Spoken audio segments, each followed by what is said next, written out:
Stockholm Declaration of 1972. If you have watched our last two video on the introduction to the environmental law and also the next video which was environmental law in relation to the constitutional law of India, you will know that Stockholm Declaration is one of the most important declaration which actually introduced the environmental law aspect or environmental law awakening in India and the rest of the world. Now this was organized by the United Nations Conference of Human Environment.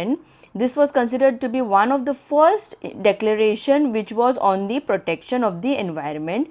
This was held in the year June 1972. Moreover, this declaration discusses 26 principles in relation to the protection of environment. So these principles are very simple to understand. So I'll just go through all the principles. So the first principle is right to protect the environment. The second principle is management of natural resources. Now management of natural resources this is for the betterment of the ecosystem and also to preserve these natural resources for the future generations. Okay. Now next is third principle is the management of renewable resources. So this managing of the renewable resources is with regards to the resources which are renewable in nature, which can be stored and improved and protected in a way that so it does not exceed the capacity at which it can be used.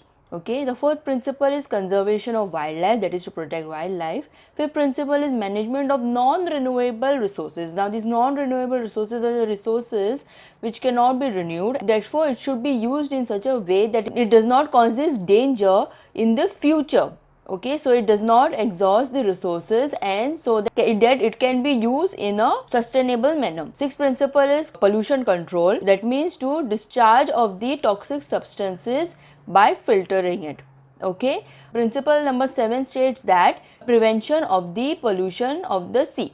Okay, similar to air pollution in the principle 6th principle, principle 7 states pollution with regards to sea. Okay.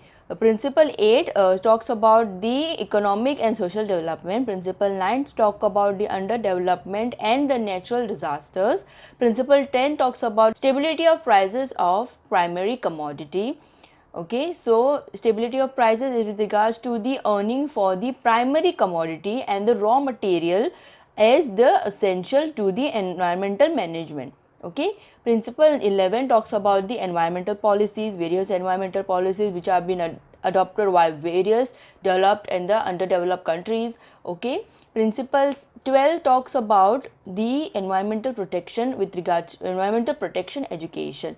Now this is with regards to providing environmental literature or environmental awareness at all the schools and all the in with regards to various communities in the area. Okay. Now principle 13 talks about the rational management of the resources. Principle 14 talks about the rational planning. Principle 15 talks about the human settlements. Okay, human settlement with regards to urbanization and avoiding adverse effect on the environment. Okay, principle 16 talks about the human population. Principle 17 talks about the setting of environmental pollution control agencies of national level. Okay, at the national level. Principle 18 talks about the use of the science and technology. Principle 19 talks about the education in environmental matters.